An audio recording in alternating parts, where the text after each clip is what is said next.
کہیں پھر سے وہ غصہ نہ کرے۔ کل جو کچن کا حشر کیا تھا وہ سوچ کر جرجری لیتے ہوئے ٹی وی لاؤنج میں جا کر بیٹھ گئی۔ دوسری طرف مکرم ساری رات سگریٹ پھونکتے ہوئے اپنا دل جلا رہا تھا۔ وہ ماما کی باتیں کسی ہتھوڑے کی طرح اس کے دماغ پر ضربیں لگا رہی تھی۔ صبح کے قریب اس کی آنکھ لگی تھی، مگر تھوڑی دیر بعد ہی کمرے سے آتی کھٹ پٹ کی آوازیں سن کر وہ نیند بھی اڑ گئی۔ اس کا سر درد سے پھٹ رہا تھا، آنکھیں رت لگے کی وجہ سے سرخ انگارہ ہو رہی تھیں۔ پیشانی پہ بکھرے بالوں کو ہاتھ سے پیچھے کرتے ہوئے اس نے اسٹڈی روم کا جائزہ لیا جو سگریٹ کے دھوئیں سے بڑا ہوا تھا۔ جگہ جگہ سگار پڑے ہوئے تھے۔ ہونٹ پیچھے وہ کمرے میں آیا، خالی کمرہ دیکھ کر غصے سے اپنی شرٹ کے بٹن کھولتے شرٹ اتار کر نیچے پھینکی اور واش روم میں گھس گیا۔ ٹھنڈے پانی سے شاور لینے کے بعد اس کا غصہ ٹھنڈا ہوا۔ وہ ناراض تھا امامہ سے اور چاہتا تھا کہ امامہ اسے منانے کے لیے آئے، لیکن وہ بیوقوف لڑکی تو پتہ نہیں کن ہواؤں میں تھی جسے احساس ہی نہیں تھا نہ اس کا، نہ اپنا، نہ ہی اپنے رشتے کا۔ لیکن وہ بھی مکرم شاہ تھا جس نے ٹھان لی تھی کہ عقل سے پیدل لڑکے کو خود سے محبت کروا کر رہے گا۔ اوہ گاڈ، لیٹ ہو گیا۔ پتہ نہیں اس بیوقوف لڑکی نے ناشتہ بھی کیا ہوگا یا نہیں۔ نالائق تو ہے، سوائے بیوقوفانہ باتوں سے کچھ آتا نہیں، بیٹھی ہوگی منہ پھلائے۔ ناراضگی کے باوجود مکرم کو اس کا خیال تھا۔ بڑبڑاتے ہوئے فریش ہو کر وہ اس کی تلاش میں باہر آیا۔ سیڑھیوں سے اترتے اس کی نظر امامہ پر پڑی جو صوفے پر سر جھکائے بیٹھی تھی۔ مکرم نے ایک گہری نظر اس پر ڈالتے ہوئے اسے مخاطب کیے بنا کچن کا رخ کیا۔ امامہ جو اس خوش فہمی میں تھی کہ وہ اسے سوری کہے گا، لیکن اس کے برعکس مکرم کے اگنور کرنے پر اس کی پشت کو گوڑ کر رہ گئی۔ اللہ اللہ، کتنے بے مروت ہیں، میں ان سے ناراض ہوں۔ منانے کے بجائے الٹا یہ مجھے ہی ایٹیٹیوڈ دکھا رہے ہیں۔ اگر ایسا ہے تو ایسا ہی صحیح، اب میں بھی انہیں اگنور کروں گی، دیکھتی ہوں کب تک بات نہیں کرتے۔ منہ پھیلا کر کہتی ہوئے وہ ٹی وی کی طرف متوجہ ہو گئی۔ مطلب دونوں ہی ایک دوسرے سے ناراض تھے، لیکن دونوں میں سے کوئی بھی صلح کرنے کے لیے قدم بڑھانے میں پہل نہیں کر رہا تھا۔ اب پتہ نہیں کون زیر ہونے والا تھا اور کون زیر کرنے والا تھا۔ زرار بیٹا، کہاں سے آ رہے ہو تم؟ اور یہ لڑکی کون ہے؟ زرار اسے لے کر گھر میں داخل ہوا تو ناشتہ بنانے کے لیے کچن کی طرف جاتی ہوئی رمیسہ بیگم کی نظر ان دونوں پر پڑی۔ اس کے ساتھ زرناب کو دیکھ کر انہوں نے سوالیہ نظروں سے پوچھا، موم یہ زرناب ہے، زرناب شمون شاہ۔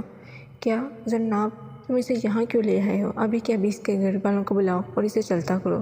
پہلے تمہاری وجہ سے زینت ہسپتال پہنچ گئی اور ہم سب کو کتنی شرمندگی اٹھانی پڑی۔ کچھ احساس ہے تمہیں؟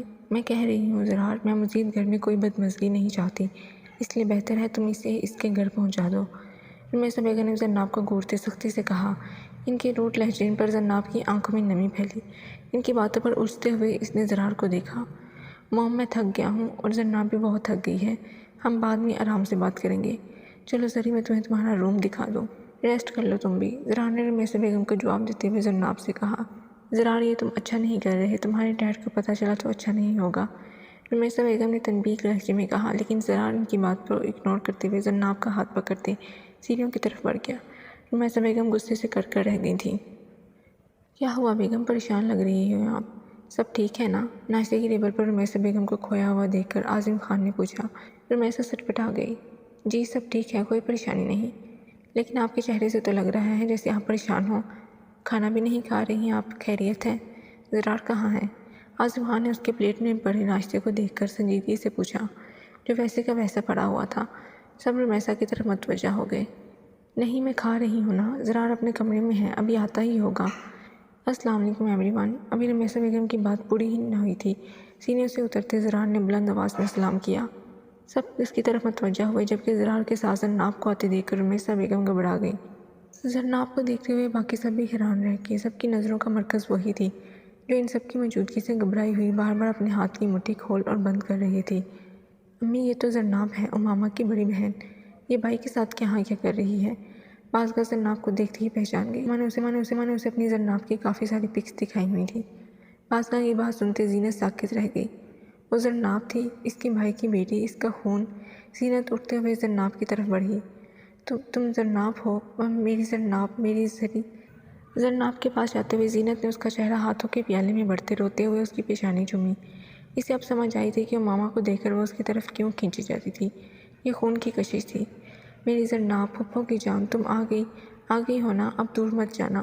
والہانہ انداز میں زرناب کو گلے لگاتے ہوئے زینت بیگم پھوٹ پھوٹ کر روئی، جبکہ زرناب بکھلائی سی ناسمجھی سے زرار کو دیکھ رہی تھی جو خود بھی زینت بیگم کی ریاکشن پر افسردہ سا انہیں دیکھ رہا تھا۔ کون ہیں آپ میری پھپھو کیسے ہو سکتی ہیں؟ زرار، یہ سب کیا ہے؟ زرناب نے زینت بیگم سے دور ہوتے ہوئے الٹی نگاہوں سے زینت بیگم کو دیکھتے ہوئے کہا، یہ تمہاری پھپھو ہیں زرناب، میں تمہیں سب بتاتا ہوں۔ اس کے بعد زرار نے اسے سب بتا دیا، اپنی فیملی کو لے کر حویلی جانے سے لے کر سلطانہ بیگم کے رویے اور شازم شاہ کے انکار تک سب بتا دیا۔ اس کے انکشافات سن کر زرناب ساکت رہ گئی۔ عظیم خان نے اس کی موجودگی کی اطلاع دینے کے لیے شازم شاہ کو کال کر دی، لیکن اس کا نمبر بند جا رہا تھا۔ زرار تم زرناب کو لے کر آؤ، ہم ابھی حویلی جائیں گے۔ عظیم خان نے موبائل رکھتے ہوئے سنجیدہ لہجے میں کہا تو واپس جانے کی بات سن کر زرناب پریشان ہو گئی۔ ڈیڈ پلیز، زرناب کہیں نہیں جائے گی، اور آپ بھی کسی کو زرناب کی یہاں موجودگی کا نہیں بتائیں گے۔ آپ نہیں جانتے اصل بات کیا ہے اور اس دن زرناب کہاں غائب ہو گئی تھی۔ ابھی آپ لوگ ہمارے نکاح کی تیاری کریں، میں زرناب سے نکاح کرنا چاہتا ہوں، کل سادگی سے نکاح ہوگا ہمارا۔ زرار نے آنکھوں ہی آنکھوں میں زرناب کو تسلی دیتے ہوئے کہا۔